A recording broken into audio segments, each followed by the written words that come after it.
listeners, and welcome back to the Skylight Books podcast series. You're in for another Better Than the Movie. It's the podcast where some booksellers get together with a talented guest to discuss movie adaptations of books, or as has been the case for the past few, movie adaptations of short stories. We kind of took the suggestion of our last guest to do some Poe, and for spooky season, that seemed just right. So today, we are discussing Masque of the Red Death by Edgar Allan Poe, made into a film starring Vincent Price, directed by The fabulous Richard Price. Roger Corman. I don't know why Richard Pryor just jumped into my head. Very different movie. That would have been a hell of a movie. Yeah. And our talented guest is the amazing writer and improviser, Mark Rennie. Hello. Thank you for having me. If you've been following our Also, podcast... I'm here, too. Yeah. Well, I'll introduce us in a second. Okay. If you follow our podcast, which of course you should, you'll know that Mark was on last year to discuss Stephen King's Misery. True. Which was a great episode, which was sadly missing Alan, but it was just me and Tyler. But this week, it is me, your co-host, Justin Remer, and... Me, Alan. Alan Traylor. And where's that? Oh, no Tyler. No Tyler. But this is great. This is going to be He's got other things to do. secret things we won't discuss. But this is great. This is a Last Bookstore reunion of sorts. Oh, yes. True. We all met each other working at the Last Bookstore downtown LA. All of us in our best versions. The best we've ever been. Yep. We've been through the trenches.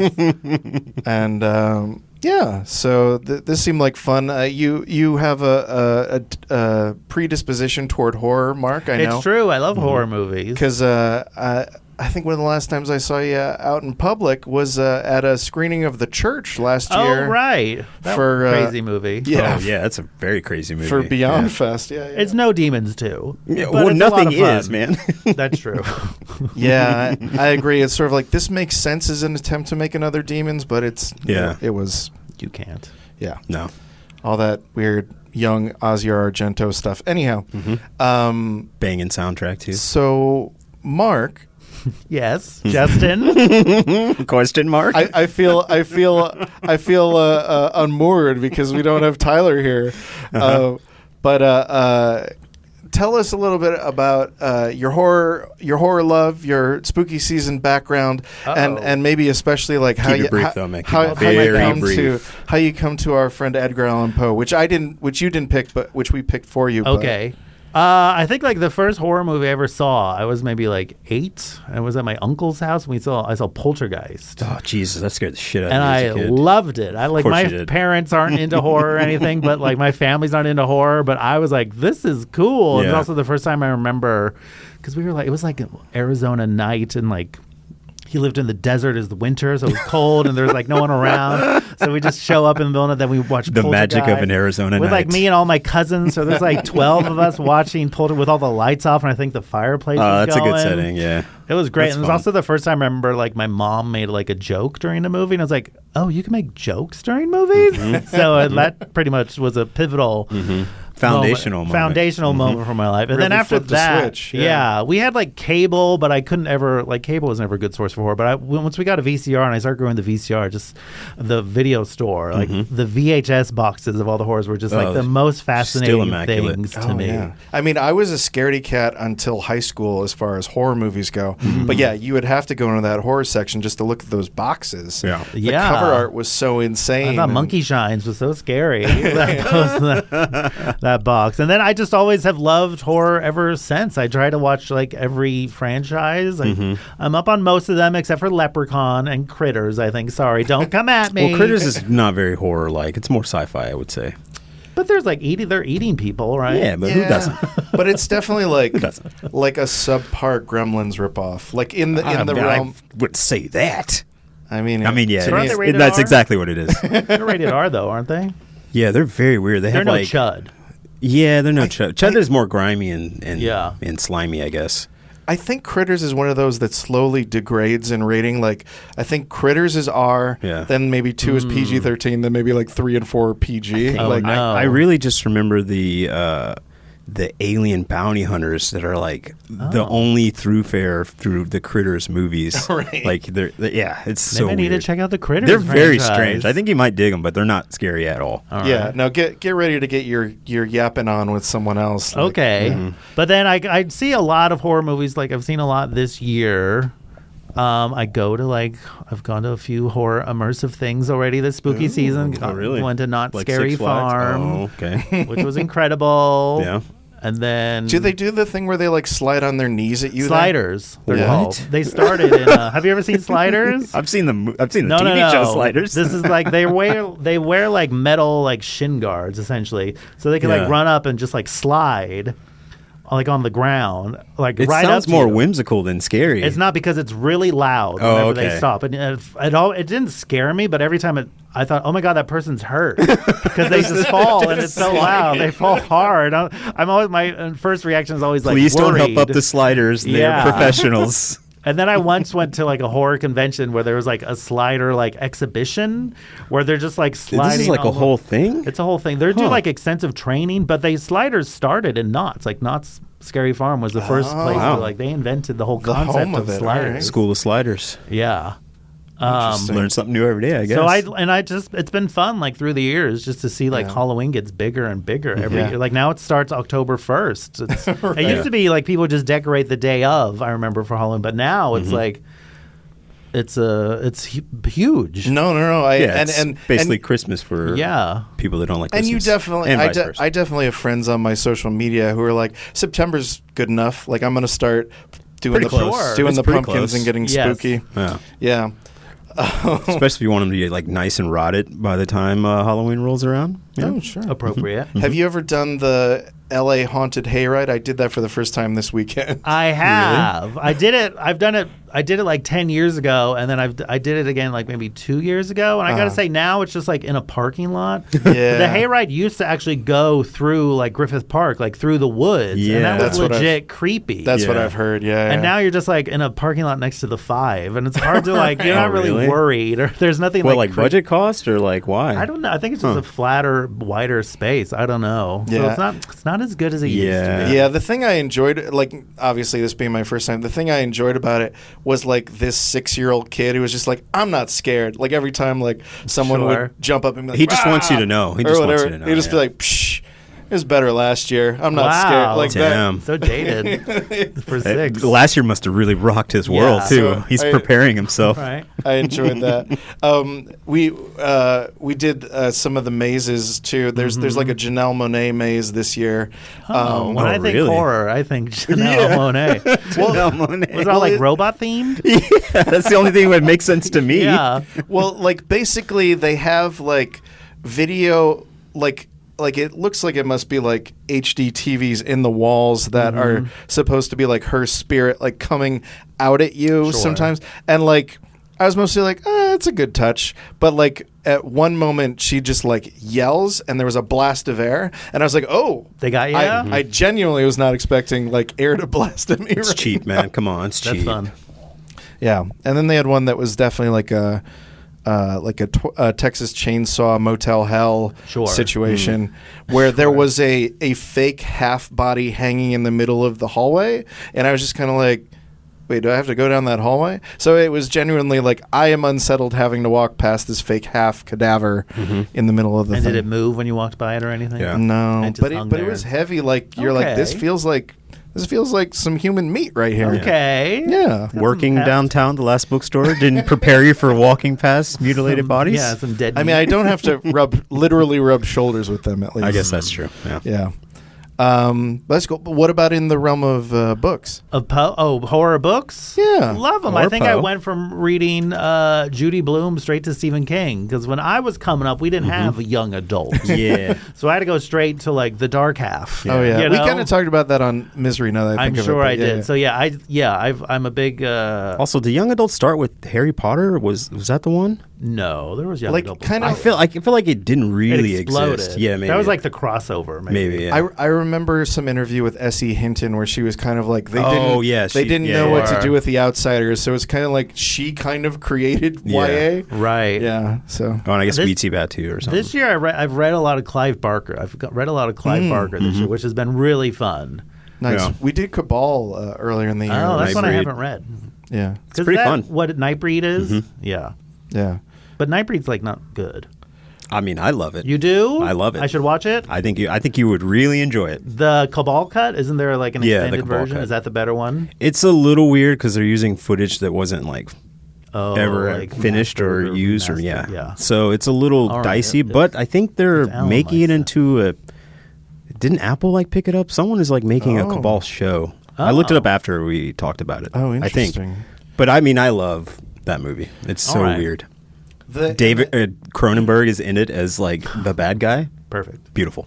Which is supposedly a spoiler, but immediately as soon as you see Cronenberg, Oh, you're the like, second he opens his mouth, you're he's a like, bad guy. "What are you Yeah. up to, Cronenberg?" I was gonna say the thing I remember from that episode is like I thought the movie was very interesting, but the book is like very much darker and more gothic, Yeah. and just like more fucked up. Yeah. He's like a lot. I find his stuff like it's so weird and like cosmic and like it can get heady, but he's like just as accessible as Stephen King, but a lot kinkier. Oh yeah, Oh, a lot kinkier. very Which kinky. is fun. Very queer. Very Yeah. lots of gay sex. Which Yeah, what's yeah. not to like about that? Steve King's all about apple pie, I guess. Right.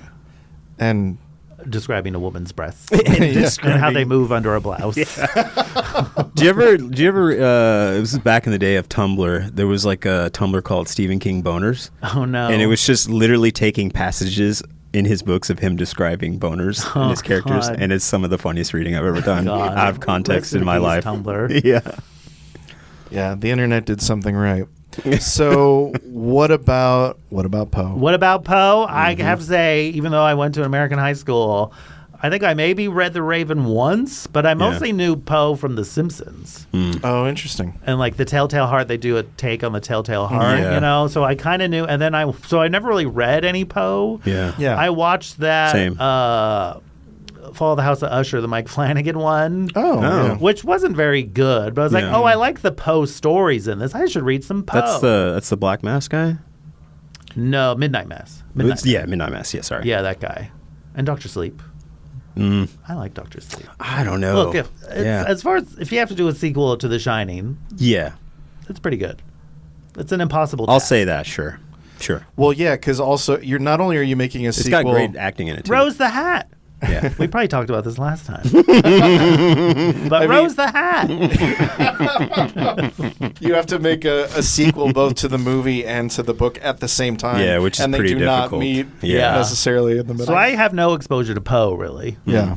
So this I think I read the cast of Amontillado? Amontillado. Cask of Amontillado. Yeah. I only remember that because of the crazy ass name. Yeah, I yeah. think that and Telltale Heart is my only real exposure as well. That's what I was going to say. Is I feel like in from maybe like junior high to high school, I got like 3 short stories. That poem Annabelle Lee I was referencing earlier, that is about his like dead young cousin wife person. Dead young cousin wife. Yeah, and been there, man. Classic and- Poe. Yeah. and obviously the Raven. But yeah, so it's one of those things that like in my head I'm always like, yeah, he's like a classic American author. I don't really know his stuff apart from all the retellings. Right. Like I know the log lines for the big ones. Right. You know. But I will say, like, finally reading today's story, The Masque of the Red Death, and also I watched the Vincent Price movie in the like collection, the Vincent Price Blu-ray collection, and there was also a 1-hour TV special he did in like 1970 where he does essentially like live readings of like 4 other stories. Oh, fun. And it's like one of those things where I'm like, he did have a way with words. Like, Vincent Price? Yeah. Well, yeah. no, Vincent Price definitely does. okay. But I mean Poe. Oh, sure. I mean, because to say too. What the hell are you talking about? because hey, that's Vincent Price. A lot of color in that voice. no, Bit of a because ham, I would say. Could make a meal. Oh my god! Especially in There's some great moments in this movie too. His version of the Telltale Heart in that special he's just so good at being like a sweaty, nervous guy. Oh, that's fun. It's just so good. But is that in the Blu-ray set? Because I have that Blu-ray set too.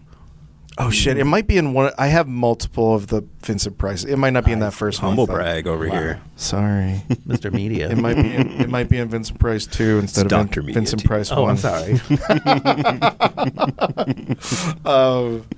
But what I was gonna, because the thing about spoiler, non-spoiler about the story of the Masque of the Red Death is basically one thing happens, and if you're gonna spend like 7 pages on one thing happens, you better have some good words in there, and I think he does a pretty good job of that. So this is a literature analysis podcast where we say these are some good words. He's got some pretty good words in there. Good words Yeah. in your book. And it's condensed. It's short.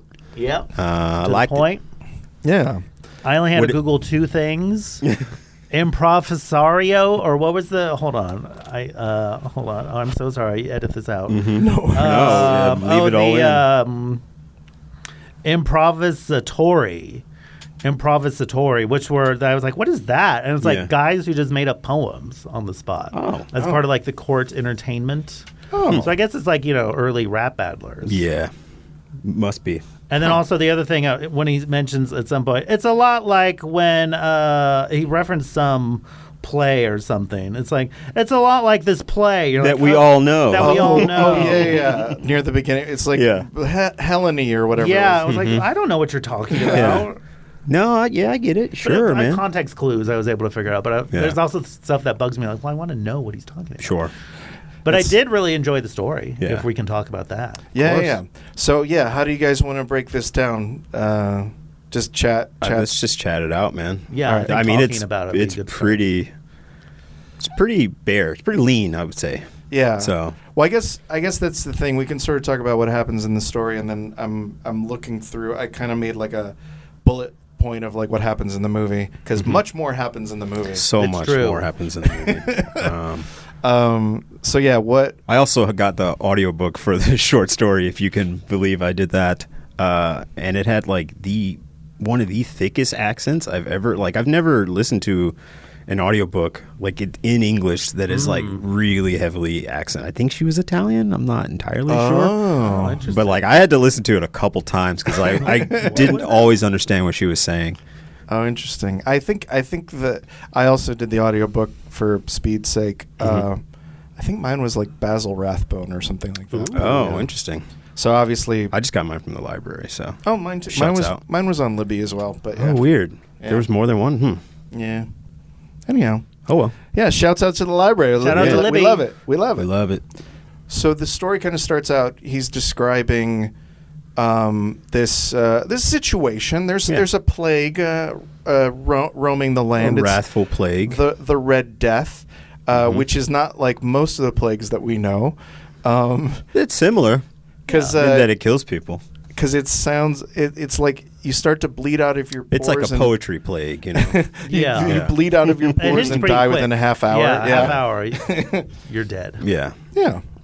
I mean, much muss, much fuss, but it's pretty short. Yeah, and it doesn't care if you're a prince or a pauper, which I think they say in the movie. Is that? Oh yeah, correct? probably. Yeah.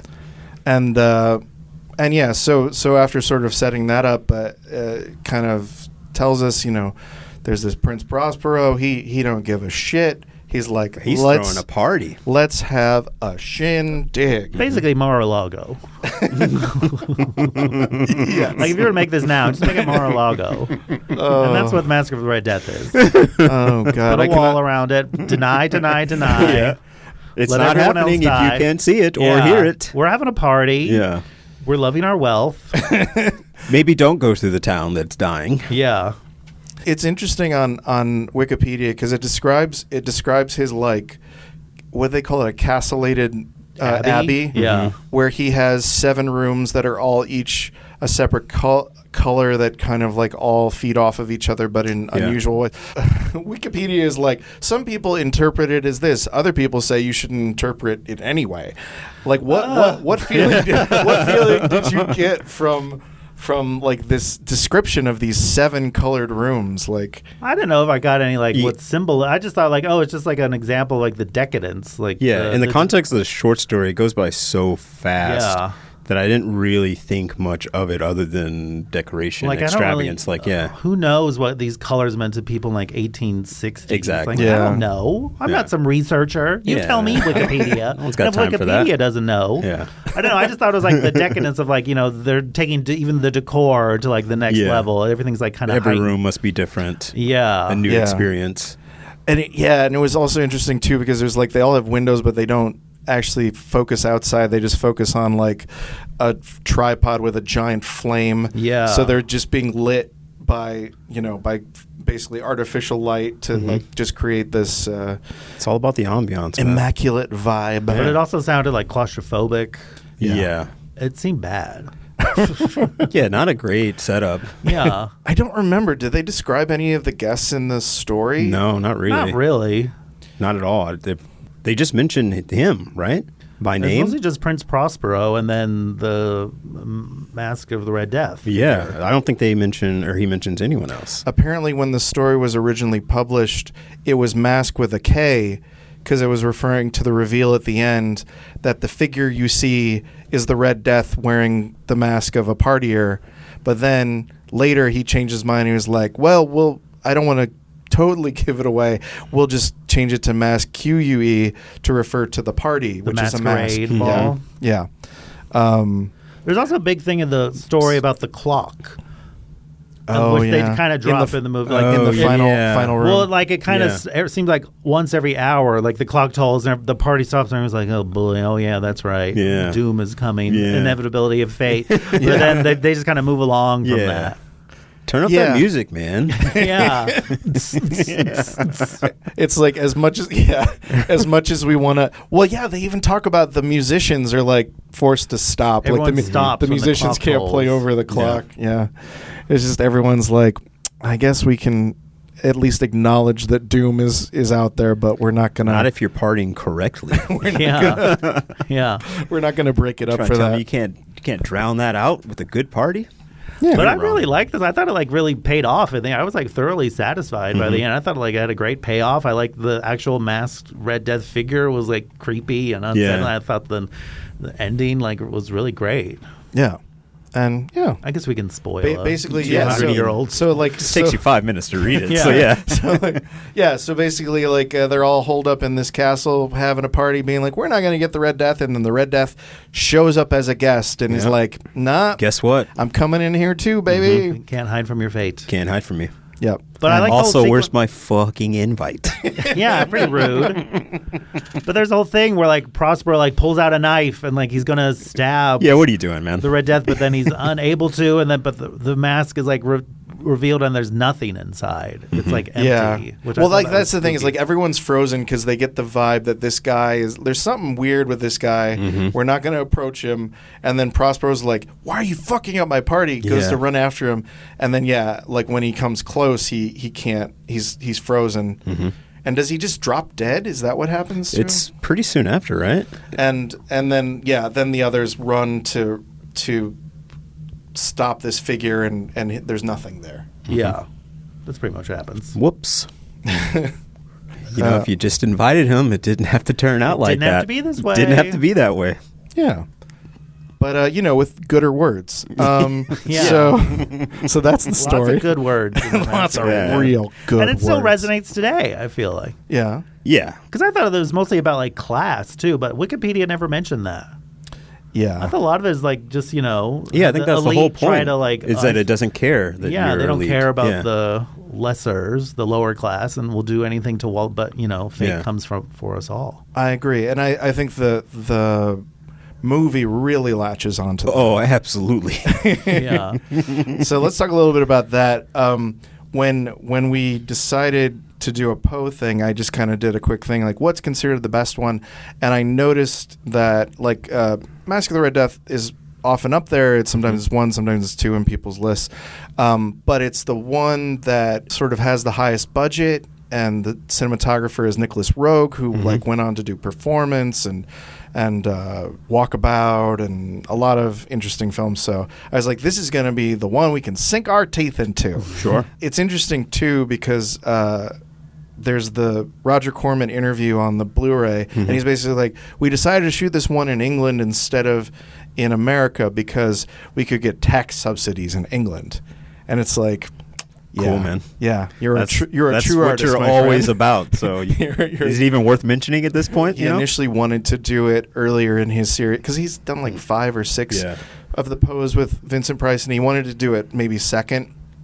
But the Seventh Seal had just come out, and there's enough stuff that's kind of like Seventh Seal, Plague in both that he was like, well, I don't want them to think I'm ripping off Ingmar Bergman. And then his ending kind of is straight up. His guy is red. It's totally different. Yeah. And he doesn't play chess. There's no chess. It's totally different. Bergman doesn't own men in robes. Yeah. It's true. But you got to admit, the ending is pretty much the ending from the Seventh Seal. I mean, what else is going to happen, you know? Yeah. Yeah, no, it's true. Yeah. But I thought as far as the look of this, it truly was like a pretty sumptuous. Oh, it's a beautiful It's a movie. lot of fun. Yeah. I love just like stage bound, Technicolor, big sets. The Technicolor all is the pretty color excellent. pops. I think I mentioned this maybe last time. I'm not sure, but it reminded me. Did you play the game Immortality? Mm-mm. It's like it's about like an actress's career. That like 3 movies that she starred in that never came out and she disappeared. And so you're going through the footage of the 3 movies and they're all in different eras. And the first one is in the 60s and it has to be like based a little bit off of this movie. Like especially cool. when it has like the sacrifice sequence with like the unfortunate savage dancing. It takes a lot from that. I think you should check it out. I think you would like it a lot. It's pretty cool. But anyways. So I guess in describing what happens in the movie, one of the things that Corman said is that for most of the adaptations he did, is all of them, he's like, well, we basically took the story and always made it like the third act and tried to figure out what the setup to the final thing that happens in the story is. Yeah. Which is what happens here. The third act here is the party where the Red Death finally shows up. But it starts off with just a fabulous walk-in. Terrorizing a poor Terrorizing. It's a Star Wars opening, honestly. Yeah, pretty much. Yeah. Comes in. I think he has a cape in that first one. I think so. Yeah. I wouldn't be surprised. And just immediately shows that he's just cruel for cruel's sake. Yeah. And loving it. He's about to like run over a child. Yeah. Before Arthur Clown was even a blip in his mother's eye. Well, but that's also the thing is because he claims he's coming to the village to be like, I'm going to invite you to my party that I'm having. Yeah. But it begins with the Red Death in the forest, letting that woman know like, oh, your whole town's going to be. It's going to be great. You're going to be delivered. It's going to be tight. It's going to be awesome. This will bring your deliverance. And it's like... It's awful vague wording, but okay. Sounds cool. Sure. Thank you. Thanks, I think. She seems really happy with it. She's like, yes, finally, of course. Something different. Yeah. Thanks. Give me this red rose. I love it. How long I've been boiling radishes. All my life. Anything for a change.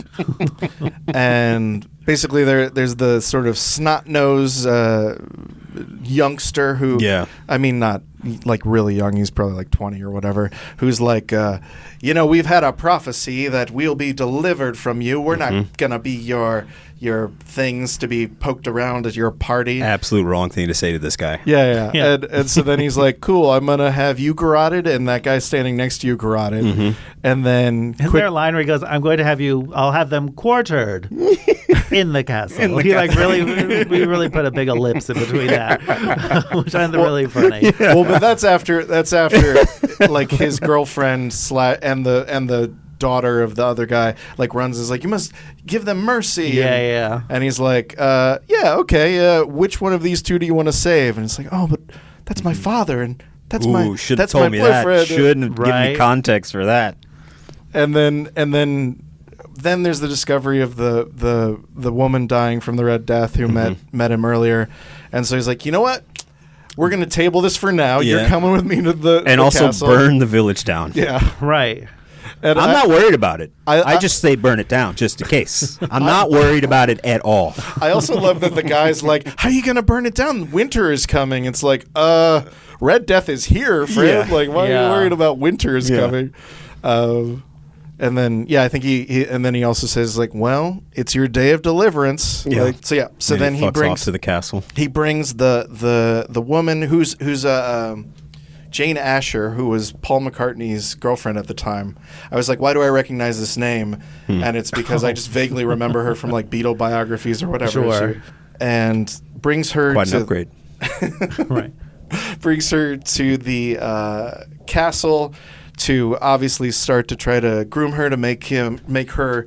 It's a pretty heavy grooming. In this bathtub with these golden like swans and this like the most decadent bathtub you've ever seen. Which is his wife's bathtub. Yeah. Yeah. Or his mistress or whoever that woman is. Yeah. He doesn't seem like the kind of guy that would be like, yeah, I'll put a ring on it. It's yeah. He seems like the guy who would insist on it, actually. Well, I think. Well, doesn't he tell her? He's like, this new woman, like, who's gonna get my room? Or like, he's like, don't worry, we'll move you. We'll like, find you a new room. And I was like, Jesus, damn, she just got kicked out of her room. Her own room. Prospero. She's like, all the time I put into this fucking asshole. A true villain, man. But I became a Satanist for you. I like that she was. Satan was her number one, though.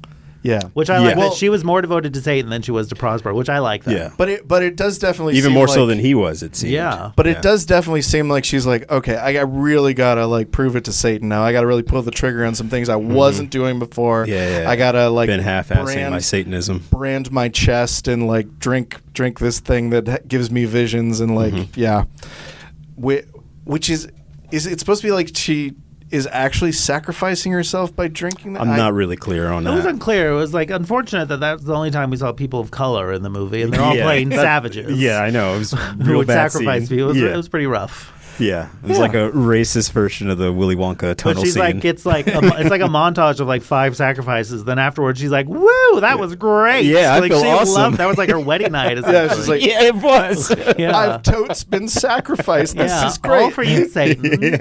I like that it was just like Satan. Like, we're worshiping Satan. We're just being very clear and direct. I feel like movies now are like so coy, or like they have to come up with a new demon or something. But no, it's just Satan. We just love Satan. Yeah, just the old school guy. It's not Pazuzu. It's just it's good old and Sadie. like that's the first thing. Jane Asher, when she's in the bathtub, he's like, and I like the way he puts it too. Is like, are you just wearing that for ornamentation, or do you really believe in that cross? And she's like, no, of course I believe in that. Take it off. Yeah, exactly. Not in this house, friend. And it's then, not very subtle. Yeah, and then so that becomes one of the threads is like him in kind of attempting to seduce her. He's also trying to get her to like give up God and be like, come on, the real dude is Satan. Yeah, I mean that's true evil work is getting someone innocent to like forego all their own values, which is what he's been doing to all his friends as well. Yeah, it kind of reminds when you see. So he's got a lot of practice at it. Like you see him in the part where he makes them like act like animals and like a guy. I wrote it down. Worm. It's that scene. Act according to your natures. Yeah. There really was like a sense of like evil from Prince Prospero. Oh, this guy's like a cult leader. Yeah. Like I really liked that was like actually genuinely unsettling at times. And I was surprised to be reminded of Solo on 100 Days of Sodom. From like it kind of like you could do a double feature. Like they're not that disparate. Yeah, I can see that. It is interesting that they never give us sort of like the close up in the eyes of the nobles. Of like, oh God, I got to do this because I want to stay in his favor. It's just sort of like when he's like, you're a real pig. Act like a pig. Yeah. And you're a real fucking worm. Act like a worm. Yeah. And you and lady, they love it too. They're all just like toadies. Yeah. Yeah. They're just like, Speaking of yes, animals. I will slither on the floor. This is sweet. Yeah. Yeah.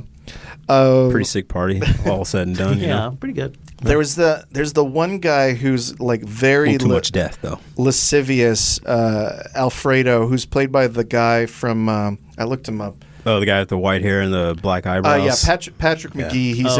He's in Clockwork Orange. He plays the guy in the wheelchair who like. Oh shit! Wow. Yeah, because I was like, where do I recognize this guy from? So I had to look him up, and I was like, oh yeah, he's the guy in the wheelchair in Clockwork Orange. So he can play all sides, huh? And he's clearly got an eye on the innocent young ladies. Any lady that has smell of innocence about him. He's into Francesca, but then also there's a performance by a little person. Boy, howdy! I did not know what to make of that whole thing. That was very strange. That was very strange. Because it's a little girl, but they dub it with an adult woman, and you're meant to think like, oh, this is like she's supposed to two be adults in a relationship. Yeah, no, but they couldn't. The choices. Why not just have it be a little girl and a dwarf who wants to like protect her? Yeah. I don't understand. I didn't understand why because they had there's to make nothing it romantic. inherently sexual about their relationship. He's just trying to protect her. No, and they have and their dog. And there's no sexual chemistry. Thank God. Thank God. Thank God. Yeah. And every time they talk, they only show his face and not the little girls. And I was like, oh, thank God for that. Very strange choice. In the Corman interview on the disc, he says something to the effect of like, well, we were casting in England and we couldn't find like a little woman to fit, so we got a little girl and put like a sort of semi-weird prosthetic on her. Weird. That just can't be possible. It's so strange. Yeah, I know. That's someone's daughter or something. I call bullshit on that one. But wait, so I told you guys that apparently that whole subplot with the dwarf Hoptoad and Alfredo, they call him in the movie, was from another Poe story. Did you guys end up reading that? I did read it today. Okay, I did not.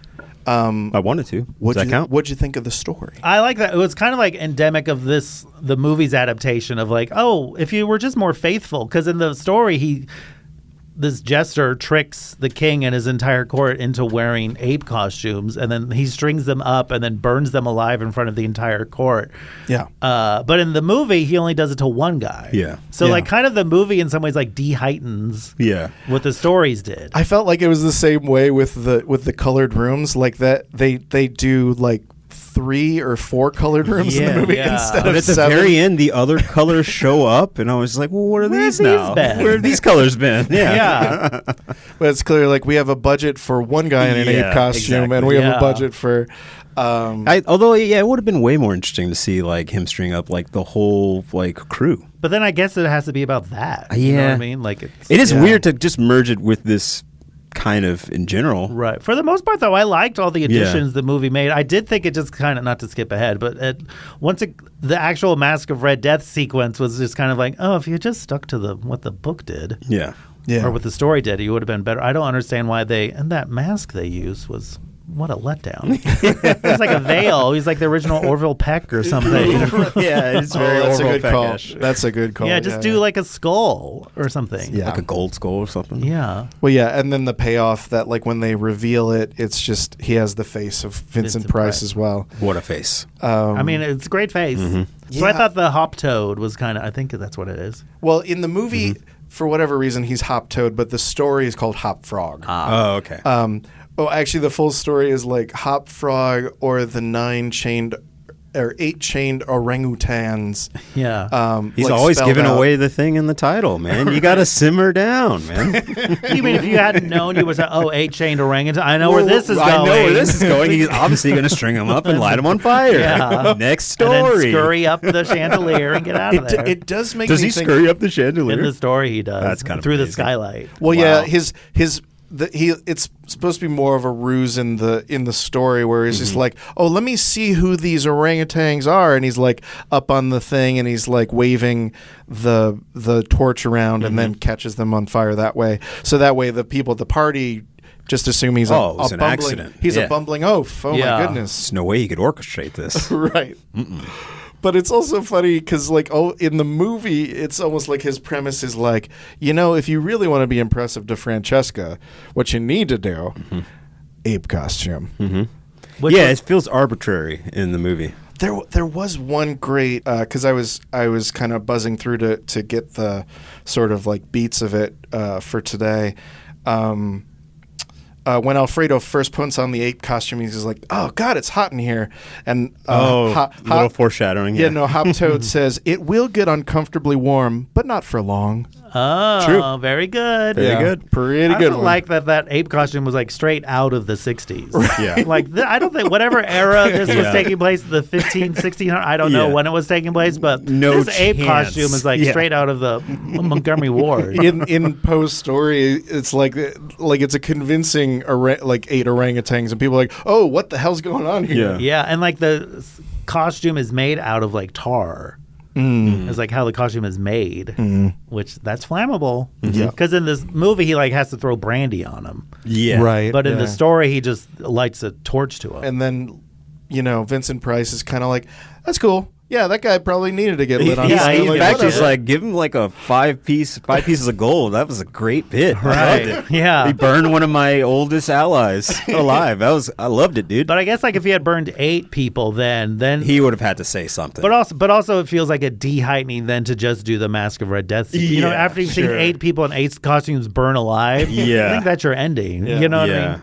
But admittedly, like watching this before reading the story, like it's a nicely intense I liked sequence. it. But then when Yeah, you it's read good. it in the story, you're like, oh, 8 would be even crazier. Yeah. Like, yeah. Why do 1 when you could? Why burn 1 orangutan? There's a couple of those like nobles that I'm like, yeah, they could have burned.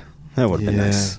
I was just thinking about the couple that was like the pig and the jackass, and I'm just like, yeah, they were so annoying, but I was like, I guess that's a perfect performance thing. 'Cause Yeah, I right. really That's was what like- they're there for. She was meant to have a brain, laugh, and she really did. Yeah. Even when she was crying, she was annoying. Yeah, man, it was kind of rough.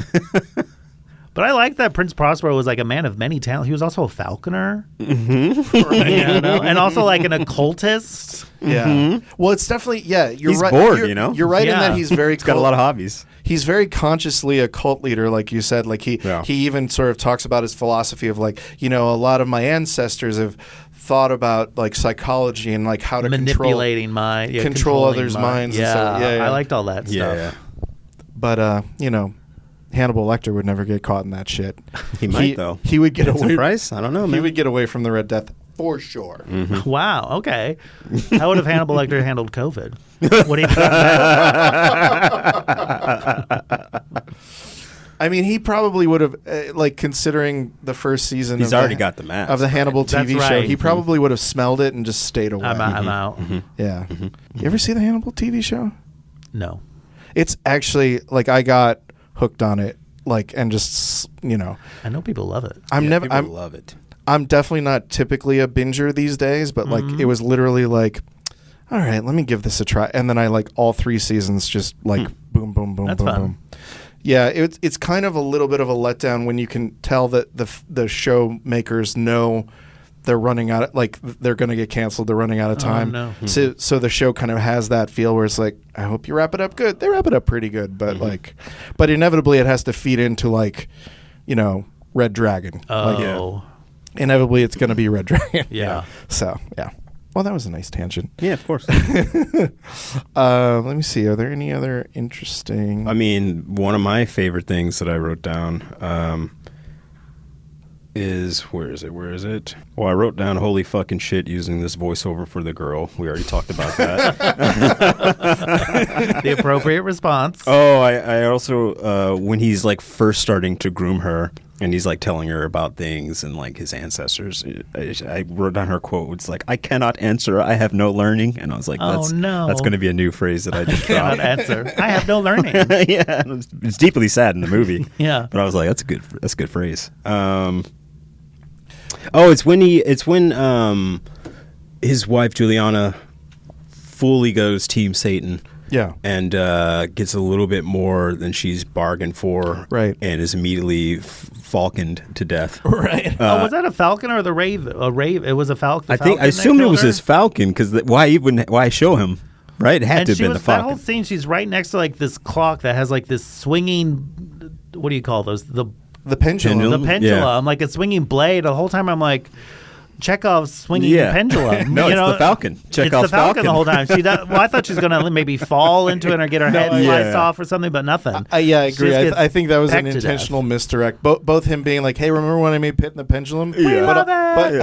But also being oh, how's she going to get injured by this? And then it's that falcon to death. and then what's her name screams, and he's like, oh, we should celebrate because she just married a very good friend of mine. And then he's just back in the party. He don't give a fuck. He don't give a fuck. I thought her little side story is pretty interesting as well. I was into it. Yeah. What about the? I wish it kind of gotten a little bit more than just that unfortunately very racist dance sequence. But Right. Well, what did you think about the like lover and father who are in the dungeon and are being like forced to like gladiator learn how to fight for. Couldn't care less about that. Yeah, for the most part. I did like the sequence where she like goes down to see them, and because of that, they're brought up to the party, and he's like, "Here's 5 daggers," and he like flings them into the table. I like that too. And I like their little getaway sequence. She like tried to by walking by the oblivious guards. I like that whole like sneaking out. But then I did like the 5 daggers thing. Yeah, where that was cool. Where he's like, one of these is like pricked with poison. Yeah. So now slice, and we'll see which one of you guys dies. And then do you think the father like lunging for him is a reference to the ending of the Masque of the Red Death? Because that's what Prospero tries to stab the Masque of the Red Death in the story. Maybe I didn't make that connection. Oh, big brain over Mark. I don't know. Maybe. I guess I'm learning. That sounds right. Yeah. Yeah. I do wonder too. I forgot to mention when I was talking about the other Poes, like a lot of the American Poes were written by Richard Matheson, who did like I Am Legend and like a bunch of Twilight Zones and stuff. But I'm assuming that it was English writers. And his son wrote Bill and Ted. Really? Mm-hmm. Or is it grandson? Doesn't matter. It doesn't matter. Matheson. Yeah, yes, it doesn't matter. Okay. Someone I don't even know why I know that. Someone in the family tree. But it's because we're talking about the Seventh Seal. That made me think of Bill and Ted. I don't know. Oh. Yeah. I realize I could be talking on my ass, but my thought was that I assume that some English writers influenced the script of this one because I think that English, like England and Satanism, like there's go a lot of hand. there's a lot of English folk horror Satanist stuff. Mm-hmm. Sure.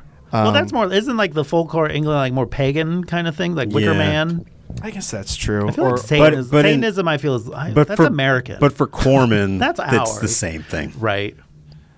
But I feel like British is like more paganism. Although they had Satanic Panic too. Yeah, true, for sure. Not the sequel, but they also had Satanic Panic. Classic Satanic Panic too. Mm-hmm. Coming to a Video Nasties list near you. Mm-hmm. But for I did like how they fleshed out. I thought they did a pretty good job. I thought for like they added very interesting things. I thought the stuff they added, and also it's all anchored by Vincent Price, who's like incredible. Like you can't keep your eyes or ears off of him. Yeah, the whole time. I wrote down. I was like, he had to have picked his own wardrobe. These are just too extravagant. I mean, just making a meal out of every single. The one point when he says, like, I forget the exact build up to the line, but when he just essentially says, "No, who I worship." And he just like kind of whispers it. I love that. That was so good. He did like ASMR. Yeah, it's pretty good. I mean that's the thing. We can talk about a lot of things about like the story and like the colors and like all that's good. But yeah, this is just Vincent Price is so stinking good. Performance we like not. I think the only thing close to this performance you get now is like Alan Cumming hosting The Traitors. That's the closest. Like that's where you have to go of like just deliciously hammy, but like you buy it. You're kind of right. I can't really think of anyone brave enough to be that hammy. It's like I don't know. It's like kind of lost to time because there is something like artificial about it, but also like I believe him the whole time. I'm totally engrossed. Yeah, even in the what is it? The disc. Did you watch it on? How did you watch it, Alan? Oh, I just streamed it. Okay. Mm-hmm. How did you watch it? On the disc. Shout out to Shout Factory. Oh yeah, nicely done, Shout Factory. Did you watch it? Did you watch it with the like weird 1980s introduction from Vincent Price? No, I watched it with some intro from some guy who explains Corman and the Poe movies altogether. Oh, okay. He gave some backstory on that. Okay. And I watched the extended edition, which I couldn't really tell. I mean, I didn't click on the IMDb page for this movie, so I don't quite know. But I think the only difference is that one, the sacrifice montage, where like you see some slight maybe boobies. Ooh. Oh. Because I think that was edited for the UK. Sure. I wonder if because I remember that there was something weird with the Vincent Price collection. Maybe I have a different edition than you do. Maybe. Because I know that they maybe had to recall it or something like that because maybe they didn't have the rights to something. So maybe when they did that, they changed some things. But the version I had an intro where I guess in like 1982, Vincent Price recorded a bunch of intros to his films for like Iowa Public Television. Oh, cool. And wow. So it's like slap those on, man. It's clearly like an Iowa public television station trying to like make a moody intro. Sure. But it's kind of like charming. whatever. But like they have a candelabra? Mm-hmm. Oh, there's 2 candles right here. There's 2 candles right here. Thank you, public television right in front supporters. In front of that Punim. But like even like he's so, it feels so effort, like he flubs his lines a couple times, but it's just like it doesn't fluster him. He's just like, yeah, but I'm still Vincent Price. Like that, everything he says is just sort of like, he's like, I'm well aware of what's happening here, but I'm Vincent Price. So I have his cookbook, and it's one of my favorite things to flip through because it's just basically like. Did you get that at the last bookstore? No. Oh, okay. But it's because I've seen it there like once. It's pretty cool. Yeah, it's been reprinted, but because it has like the menus from like the era, from like the 60s, like reprints of the actual menus from like these fancy restaurants, but then there's recipes. So it's just great. And like the menus reproduced in their actual like fonts and with the prices and all that stuff. That's pretty cool. It's great flipping through. He was just like a real Renaissance man, Vincent. Yeah. Right? Yeah. And like a cat lover as well, from what I'm told. I was going to say animal activist. Yeah. And it's a great shot of him like holding like 8 cats like on his person. It's like amazing. I forget the context, but I just remember that he was in my hometown, Toledo, Ohio, when I was younger, and like one of the things he made he was there for something, but like I remember someone saying that he basically made a beeline to go to the Toledo Museum of Art. He's like, actually, the Toledo Museum of Art is like a very solid American museum. So I've always thought of that. I've been like, well, what does your hometown have? I was like, well, we have a very solid American there you art go. museum. Vincent Price approved. Vincent Price approved. Can you say that, Cincinnati? I don't think so. Yeah, exactly. Eat Take shit. that. Yeah. You're basically Kentucky anyway. Yeah. Get out of here. Is that what people say? I guess. Is that what people say? I don't know. People in Ohio say that, yes. Wow. Yeah. Kentucky hate. Yeah. I know from listening to some of your other podcasting that you're a very big production design guy. Like, what did you think? I do like production design. What did you think of the look of this film? I thought it was fun. I thought they did, because you could tell they're using that one big ballroom set a lot. Yeah. But I thought they were like made judicious use of a single, like they're shooting it from every single possible angle and every single possible lighting. Yeah. So it is like a very fun. It's very stylized. And it's like shot on like this super wide anamorphic lens. Like some of the shots you can see like the edges are like distorted. Yeah. But especially during like the dagger scene. Yeah, but it's a really fun. It was a fun looking movie because I just like that. It's just like this dated style now that's antiquated, but it's so charming. No, I agree. Especially like when the guy's like running through the forest and you can tell they're just like there's no wide shots. It's all mid shots of him just running probably the same stage back with slightly moved some trees. Right. But it's great. It's got all like the spooky, foggy castle. You know, it's everything you want. Yeah. No, I was gonna say like the Nicholas Rogue of it, like the camera is like so mobile. There's like so many tracking. Like I'm sure that like Roger Corman wasn't like, yeah, let's set up some tracking shots. He's just like, let's get through the day. But like I'm sure Nicholas Rogue was like, let me dolly here, let me move it here, and like it's great because of it. But then you do also get moments like you're talking about where like weird distortion as like it follows him walking. But that's also kind of its own like pleasant like Adds artifact like the as well. dreamlike of it all. Yeah. I really like the camera work in it for sure. Well, cool. Any other parting thoughts before we do some ratings? Well, I thought the ending was... The ending is a little weird to me. Weird, because I wanted to... Because all of a sudden the Red Death shows up and then everybody freezes. Yeah. I wanted to see these people be like the end quiver of in Carrie fear. and Yeah. at the prom. I wanted them to like be like terrified. Like, oh my God, the I mean, I roosters guess come home. You know some what I of mean? their accidentally are accidentally in anguish, maybe, but it's not the same. But I just wanted that sense of like, oh God, what have we done? You know, it's all come crashing down. And even when he gives them the Red Death, they're still like dancing They're fine with through it, and they're just dying. So it's like it's a different take altogether, kind of. Well, or it even seems like they're already dead and they don't realize it. So it's kind of like their I guess that could be what they're going for, dancing or whatever. Yeah, I guess. But you kind of want to. Yeah, there's just. They're having such childlike joy the entire time torturing people. And it's I thought like they had just gone after like what the book or the story did. It would have been a stronger ending. I guess they're leaning more on like we only care about Vincent Price, so we only need to see him tremble, which is what happens. Right. Maybe that was the choice. I don't know. I did like his like chic outfit. Yeah. Right. Oh, right. The black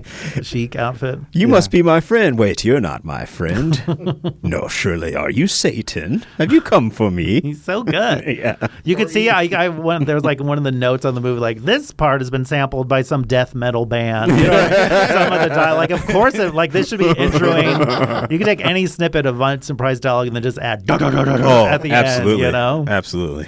Well, I also like at the end where. In that part you're talking about where he's like, okay, so you're not Satan, but you're on our team. I can tell, like, the Dark Lord's going to be pleased. And you're way on it. I didn't say that. And then who were all these guys in the robes? At first I thought when there were only 4, I was like, oh, maybe they're the 4 horsemen of the apocalypse. It like turns into Sandman all of a sudden, where they're all like abstract. I guess they're just concepts. Like the one guy, the 2 guys that show up are the sun and the moon, I think. I get, or were based on the color scheme, but and then like one of them, I just got back from killing a bunch of people. Didn't one I of think them that was the allude to Black something Death. like that? I think that was the actual Black Death. But I did not know what to make of. Were they all figures the of colors showing or up. were they more just like fate? It's like, were they Maybe. the fates? Maybe. Yeah. He just needed a line that says, "Oh, this must be the fates meeting." Right. You know. Aha! But also, Hello, fellow fate. but also, it's fine if you don't explicitly say what they are. But I guess there wasn't enough to give you any indication of any like some behavior to get us like, I kind of see what their role is in this. Except for the red one, obviously, makes sense. But we know that's the Red Death. I just wish they had a better map. And apparently, I guess they only had a day to shoot the actual like climax. Oh, really? Of the movie, which is why there's not much to it, really. Yeah. If anything, like if you've read the story, you're like, oh, chaos. This is gonna be like a shit show. But it never quite gets to. It never like kind of gets to that heightened pitch. Yeah. Because he just sort of doesn't believe what's going to happen is going to happen. So. It's kind of a more like psychedelic kind of like a lot of dancing, detachment kind of thing. Yeah, I do love the cape reveal of him. That's like a lot putting of his cape up and revealing that they now have the Red Death. Right. Went on a little too long, but it was pretty good. Did you get it though? He was giving them the Red Death. He was giving them the Red Death. Death. I got it. Okay. Yeah. About the 5th time it happened. I got it. It took about the 5th time. Oh, he was giving them. He was giving them the Red Death, Justin. Yeah, that's how come he was the Red Death guy. I wanted to double back because there was the great scene where his one buddy shows up late. He's like, you can't come into the party. He's like, oh, you're joshing with me. And he's like, no, the village is full of the Red Death. And he's like, oh, but you gotta let us in if that's the case. You can have my wife. And he's like, I already had her. It was devastating. Devastating. I mean, she's fine with it, seemingly. Yeah. She does a little wink and nod. I'm like, okay. Mar-a-Lago. That's all Mar-a-Lago. But yeah, that was just a nice Vincent Price. Like, no, I've been there, and he makes it clean. It's a nice crossbow to the fucking throat. Yeah. Jesus. Oh, and then he like drops. And then it cuts away, but he drops a dagger for her to kill herself. Yes. Which, in his mind, I guess, is a sort of mercy. Right. But I'm like, man. And like and then just cuts away immediately. To this movie, the guy was talking about, and like you can even tell in his Vincent Price's performance of Prospero, there's even maybe a touch of good in him. And I was like, was there? I didn't get that sense at all. He's going out of his way to be a piece of I guess maybe he shit. is like nice to at one point towards the end, he's like kind to the woman he's kidnapped. Oh, he does. It's just part of the grooming process. I know. I think. He does say so. So when the lover comes back with some villagers who are like, "We've got to atone. We've got to ask for forgiveness, so that way Prospero will be nice to us." They have a child with them, and he does say, "Kill them all, not the child." See, I assumed he had other worse things for the child because they don't really say one way or the other. But I guess that could be seen as like a mercy. Well, but that's the weird thing too, is because like when she is in the last shot with all the fates or whatever, that child. So I don't know if we're supposed to assume she gets off okay, or is it just like, yep, and then the deaths all came. And he mentions there's 6 people that survived, including the child. So I guess and also fine. What in this world she'll live to a ripe old age of like 37. You know, or maybe older if she's just in the woods, just living raised by the 7 fates. Just boil some. It's kind of a yeah. Well, nice. So that was the Masque of the Red Death. We're gonna do a round of did you like the story, a round of did you like the movie, and then which was better. So, Mark, we're going to start off. Okay. Did you like that story? I did like the story. What, like, compare it to other things. Any other thing I've read? Any other thing. Well, I don't know. Does Well, it I like that it was mostly like just like a it's not really like, it's more just like a situation. Yeah. The story in a way, but I liked it and I found it like really. It's a premise, yeah. Yeah, but it's like a great premise. I mean, I Yeah. think there's a reason it still resonates and it's been adapted so many times. I think it's just it says something about human nature. Yeah. I think it is like profound and like chilling by the end. I think it just really, and it's so visual. You can just visualize this so much, which in some ways is hard to make a movie out of it because it's such like, it also like reminded me of like the Coppola's Dracula a lot, like that kind of vibe a lot. Yeah, you know, I could like see. the purplish, you know, like pulpy kind of. Yeah. So I thought the story was fantastic. For my first, I think, actual short story of Poe I've ever read. More like Edgar Outside Allan of school. Rich. Nice. Got him. Him roasted. Alan. Yeah, I like the story quite a bit. To me it has this weird feeling of like it just moves so fast. It's just kind of like a tidal wave of information until it reaches like I guess it would be blood instead of a tidal wave. But it's just like rushing towards like this conclusion. Inevitable. And then it's just like, bye, see ya, done. Because the story also, which I thought was maybe missing from the movie, it has like that ticking clock of like time. They're always this talking inevitability. about it's inevitable. It's doom is coming. Essentially, is what I. Yeah, and it's just like constantly moving forward. I really enjoyed the story, even though it was through the lens of a very, very hard to understand voiceover person. But that's the power of his good words. Yeah, that is true. Yeah, those are those good words. I could feel the urgency in her voice. Yeah, I liked it quite a bit. Nice. I did as well. I think Also, maybe my second Poe Right. short story ever. nice. Yeah. Maybe third. I don't know. Yeah. Agreed. Like as someone not versed, like I was really happy and impressed.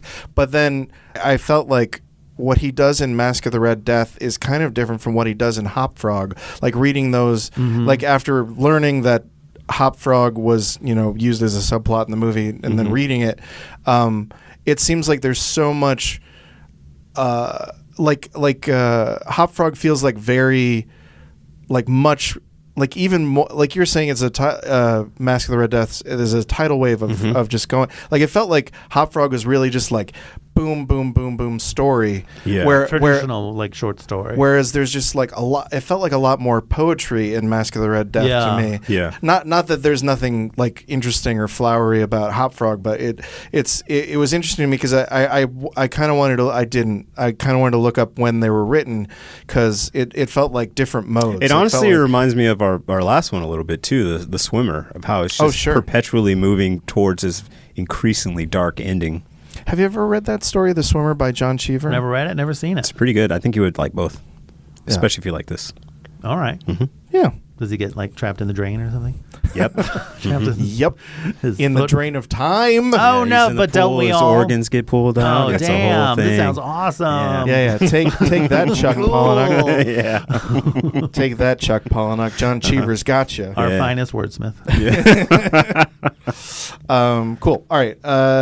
Your take on the movie? I enjoyed the movie. I thought the movie's very good. Was it a great movie? I don't know, but Yeah. like the best thing about it is Vincent Price's performance. Like that was what makes it Without a mostly doubt. worth watching. Like he's the only word I can think of is delicious. You know, I was thinking the same word, it's a man. delicious Yeah. performance. It is a Like, delicious performance. He's the reason to watch this, and it is Yeah. like it's a fun movie regardless. Yeah. And he's always just having a good. You could tell he's having a good time in these incredibly weird roles. Yeah, it's the movie, and it's like 90 minutes. Yeah, in and out. And it was Love like perfect for like It's also like kind of more like an offbeat choice for like spooky season. Yeah. Yeah. Like it's one I'd think that most people probably haven't seen a lot. It's not about killing the monster per se, Right. Because he just is the monster from minute one. Yeah. And he just gets his comeuppance, sort of. To your point about it being 90 minutes, it's 90 minutes, but it also has like 5 subplots. But like Yeah. none of the subplots wear out their welcome. Like it just kind of carries you. Right. Well, because they don't have resolutions. Right, they just kind of end. they just set them up, and then the movie ends. Yeah. And then the fates are like, "Oh yeah, they survived," and you're like, "Thanks." On to the next thing. Right. If they are fates, I call them fates now. Yeah, the little people got away. Don't worry about it. Anyhow, any other thoughts, Al? Yeah, I thought I really enjoyed the movie. Go for the Vincent Price, man. That's always my mode. Nice. Mm-hmm. Yeah, I agree. And even feeding back into that thing about the 70s TV special where he's just essentially turning... Go ahead. One thought. Is the what was the dwarf character's name? Hoptoad. Was he voiced over, or was that his voice? Because I thought his voice was like pretty amazing. I thought he was a good actor. It's hard to tell. I think it's his voice because it looks like they dub with their own voice. Yeah, so it's hard to tell. Who knows? But it looked like it was his mannerisms. I don't see why it wouldn't be. Yeah. Anyways, that was just like a random thing. I thought. Yeah. I thought he had a great voice. That actor Skip Martin and doing like really hard work in all of his scenes. Man, kind of brutal. Yeah, he was great. Jane Asher was great. Hazel Court as Juliana was great. Mm-hmm. Great cast. Great cast. But I agree, like Vincent Price is really the thing because as I was about to say, the 70s TV show where he's just basically taking these short stories and turning them into monologues, like there's really not much going on except just 1 hour of Vincent Price talking. That's all you need. Right. But exactly. It's all you need. It's so fucking magnetic. He is and the you special effect. Yeah, exactly. So yeah, no, totally dug it. I do agree with you that like, yeah, is this like the best B gothic horror? Probably not, but very good. It's not like a Mario Bava or something. Yeah, it's not like salacious enough to be like in that same category. It is like almost like, despite the racism, tasteful. Yeah, despite the racism, it's pretty tasteful and tame. Yeah. It's some light falconing, you know. If you're a fan of falconry, you're going to be in heaven. That reminds me in a roundabout way. I forget what old horror movie it was. Maybe it was Dr. X or something like that. But I just remember that, like, when it came to DVD, they're like, "Hey, we found all the racist footage that got cut out in the 40s. We put it back in. It's the uncut version." Cool. Everybody. Thanks, Sometimes man. These boutique Blu-rays, thanks, need to chill out a little bit. Yeah. Because in my head I was like, you could probably snip out that scene, it'd be all right. And I was like, but do you want to be snipping out anyhow? Yeah. That's for another. There's always time to put more racism back in, you know. Yeah, just put it back in and double it. Mm-hmm. Cool. So now the question of the show, the better than the movie show, which is better, the short story or the Vincent Price picture? I would say the short story. Is better. I agree. I think the short story is clearly better, but I think I enjoyed the movie more. Really? It's probably because of how I listened to the story. That's true. The content, the actual contents of the story are, in my mind, clearly better. Because I guess the version you had a worse interpreter of Poe than the movie. I don't think it was bad, but it does. But the movie as this weird Italian lady as opposed to Vincent Price. Yes, that's an unfair the battle fight. of two interpreters. Yeah. Not fair to her. I think she did a great job, but it was hard to understand her sometimes. It's not her fault. Kind of what you want though, and someone who's going to read a story though. Kind of. I was like, well, too late. We're doing it. Yeah. But yeah, I think I enjoy the movie more because it's just ridiculous, and I love ridiculous things. And Vincent Price is always more or less ridiculous. Yeah. So yeah, I guess I'm sort of tied. The story is better, but I enjoy the movie more. Shit, I was hoping. Settle this, Justin. Yeah, I was gonna say. I didn't want to be in this position because I'm in a similar where like I see the pluses of both. Had I had Vincent Price reading the story to like me, if you could see Masque of Red Death in a collection of like the 10 best short stories ever. Yeah. Could you see the Masque of Red Death movie in a collection of the 10 best movies ever? No. That's true, but I mean it's also but maybe 10 best Vincent Price performances ever. Maybe. He's got some great ones. Leave Her to Heaven. Ooh, Laura. Laura. It's always Abominable Dr. Vibes for me. Love that movie. I still haven't seen that one. Oh, dude. And there's a sequel. He rises sequel's again. Pretty great too. Those are kooky. I mean, I've always been partial to Theater of Blood. Yeah. Theater of Blood's good too. That's a fun one. That's good. I guess I'm gonna use a rubric I sometimes go by, like which am I more likely to go back to? Mm-hmm. I think honestly, after reading these two Poe stories for this episode, I might be You might be a Poe guy. I might be reaching for like a collection of stories. Mm-hmm. Before I'm gonna, I kind of want to read more Poe too. Before I'm gonna like pop I feel on like I should the movie again. as an American. adult. Yeah, As a patriot. I feel like As a red-blooded patriot. Yeah. I feel like I'm going to continue going through other movies in that box that I haven't watched yet, but I'll probably read more Poe before I ever pop on Masque of the Red Death again, the movie. So I'm going to go with Story. Story wins. There you go. By You a lost, squeaker. Alan. Hey, I usually do, man. It's fine. Is that how this works? Yeah. Oh. I'm used to it by now. Just another person in my life. Oh, No. Well, great. Thanks so much for coming, Mark. Do you have anything Thanks for having me. you want to plug or tell the I people don't know. about? Support the Trevor Project. Check out the Trevor Project. They do great work providing support for LGBT youth in crisis. So they're a fantastic organization. So check them out. Donate money. That's a great Give plug. them money. Yeah. The Trevor Project. Especially, coming into the holiday season, think about these things. Think about other people. Think about other people. Yeah. Next month, we're planning to come back with Ghost World, the graphic novel by Daniel Close, and Klaus, excuse me. No, I'm kidding. I think it is close. And the film by Terry Zwigoff was the director. That's right. Yeah. You got it. So that's what Nailing we're it. planning on for November. So if you want to get on that, get on that. We'll see you next month. Have a great spooky season. Have a wonderful... I was going to say night, but it's night for us, but you could be listening to this in the morning. Not allowed. Okay. Yeah, well... Absolutely not allowed. Okay. Well, Alan says you got to listen to this at night. At night. It's Halloween time. Yeah. Obviously, they're listening. They have to. Don't listen to this during the day. Well, I mean, you're telling listen them to at the this at end. night. It's a little late, Oh shit! Alan. Put this at the beginning. Disclaimer. Disclaimer. We'll see you later. Bye. Bye. Bye. Thanks for listening to this episode of the Skylight Books podcast series. We hope you enjoyed it. If you'd like to check out the book featured in this episode, or others, please visit skylightbooks.com. If you're in the Los Angeles area, stop by for one of our live in-person author events. You can find a calendar on our website. If you like this podcast, leave us a review. It really helps us out. Our music is by Duck the Piano Wire. Till next time.